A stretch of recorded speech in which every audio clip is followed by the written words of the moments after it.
Kita semua tahu ya, komputasi itu perkembangannya cepet banget kan. Tapi pernah nggak sih Anda kepikiran gitu, ada komputer yang cara kerjanya aneh banget, beda total dari yang kita pakai sekarang. Kayak dia pakai aturan-aturan fisika kuantum yang gimana ya, agak ajaib di skala super kecil itu. Nah, hari ini kita mau coba selami lebih dalam nih soal komputer kuantum. Kita bakal kupas tuntas berdasarkan materi dari Ari Wijaya khusus buat Anda. Tujuannya apa? Ya biar kita sama-sama ngerti, ini sebenarnya apa sih komputer kuantum itu? Kenapa kok katanya revolusioner banget? Terus dampaknya apa buat kita ke depan? Oke deh, langsung aja kita bedah yuk. Mulai dari yang paling dasar dulu kali ya. Komputer biasa kan pakai bit.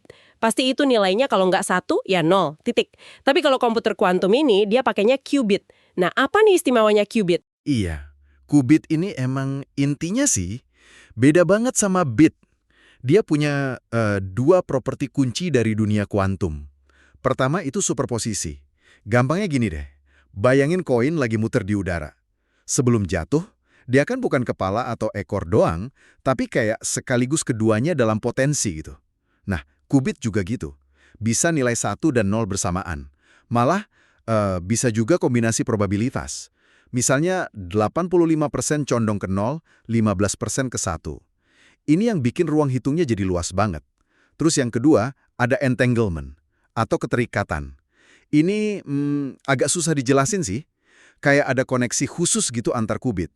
Jadi kalau dua qubit udah terikat nih, kita ukur atau ubah satu, yang pasangannya itu langsung ikutan berubah. Seketika. Nggak peduli jaraknya jauh banget. Nah, kombinasi superposisi sama entanglement inilah yang bikin komputer kuantum bisa jajal banyak kemungkinan solusi barengan. Beda sama komputer klasik yang satu-satu. Drastis, eksponensial gitu. Eksponensial ya. Sebentar, seberapa jauh sih lompatannya kalau dibandingin sama komputer kita sekarang? Ada contoh yang, wah, bikin kaget gitu nggak? Oh, ada banget. Gini deh, bayangin ada satu perhitungan rumit. Kalau dikerjain pakai superkomputer paling canggih yang ada sekarang, itu butuh waktu kira-kira 300 triliun tahun. Hah, 300 triliun tahun, itu kan lebih tua dari umur alam semesta. Iya, benar. Nah, kalau pakai komputer kuantum yang udah jalan beneran, prediksi kasarnya, perhitungan yang sama itu bisa kelar cuma dalam mungkin 8 jam. Dari triliunan tahun jadi 8 jam? Gila sih ini bedanya. Saya juga ada baca nih, katanya cuma 30 qubit aja itu secara teori setara 10 teraflops. Teraflops kan ukuran kecepatan ya. Bisa dijelasin dikit nggak? Angka segitu artinya apa dan kenapa penting? Kalkulasi per detik. Nah, 10 teraflops dari cuma 30 qubit itu udah ngalahin banyak prosesor desktop canggih loh. Ini nunjukin potensi kepadatan komputasinya luar biasa. Pentingnya di mana? Kalau kita lihat gambaran besarnya nih, kita kan udah biasa sama hukum Moore ya. Komputer makin cepat tiap tahun, transistor makin kecil, makin banyak. Tapi sekarang ini kayak udah mau mentok gitu. Transistor udah kecil banget, seukuran puluhan atom. Mulai kena efek-efek kuantum aneh. Kayak elektronnya bisa bocor, terus panasnya juga jadi masalah serius. Ini bukan cuma melambat, tapi udah sinyal kalau cara kita komputasi kayaknya perlu berubah fundamental. Nah, disinilah komputasi kuantum muncul sebagai kandidat kuat buat paradigma baru itu. Oke. Jadi ini bukan berarti komputer kuantum itu sekedar komputer super ngebut buat semua hal ya, kayak buat main game atau nonton YouTube gitu mungkin malah lambat ya. Nah, itu dia penting banget buat dipahami. Komputer kuantum ini bukan pengganti laptop atau HP Anda buat kerjaan sehari-hari, nggak gitu. Buat browsing, ngetik, atau main game, komputer klasik kita ini masih jauh lebih efisien kok. Kuantum ini didesain spesifik buat mecahin jenis masalah yang super kompleks aja. Dan bikinnya juga, wah, susahnya minta ampun. Oh ya? Emang tantangannya segede apa sih? Kok kayaknya ribet banget? Gede banget.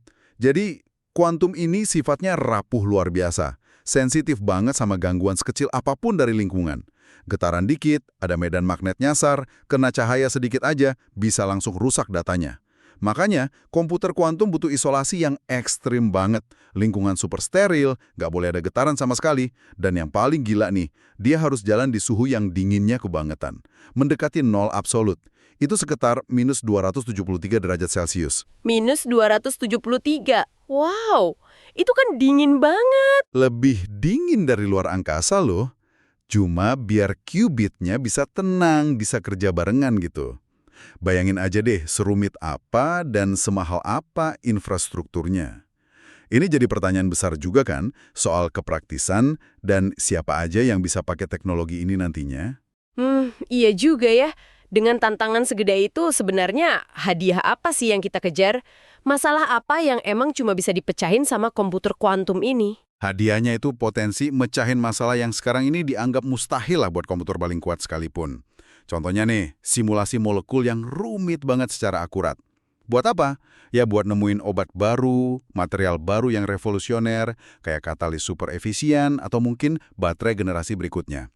Atau di bidang optimasi, cari rute logistik paling efisien sedunia misalnya. Atau ngerancang portofolio investasi yang paling pas.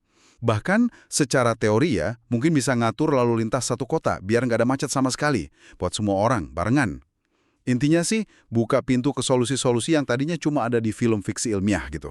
Oke, jadi kalau dirangkum nih ya, komputer kuantum ini bukan sekedar upgrade biasa, tapi bener-bener cara baru buat komputasi. Dia kerja pakai prinsip qubit, superposisi, sama entanglement. Potensinya luar biasa buat masalah-masalah spesifik yang rumit banget. Tapi ya itu, teknologinya masih di tahap awal banget, masih banyak banget tantangan teknisnya. Tepat sekali. Nah, sebagai penutup nih, ada satu hal menarik buat Anda pikirin. Komputer klasik kan kasih jawaban pasti ya atau tidak, 1 atau 0. Kalau komputer kuantum, karena sifat dasarnya probabilistik, seringnya dia ngasih kita semacam peta kemungkinan. Jadi bukan jawaban tunggal, tapi distribusi probabilitas dari jawaban yang mungkin. Coba deh, direnungkan, selain soal kecepatannya ya, gimana kira-kira cara berpikir baru yang probabilistik ini, cara mandang solusi sebagai spektrum kemungkinan bakal ngubah pendekatan kita mencari masalah di masa depan. Di berbagai bidang loh ya, sesuatu buat Anda eksplorasi sendiri mungkin.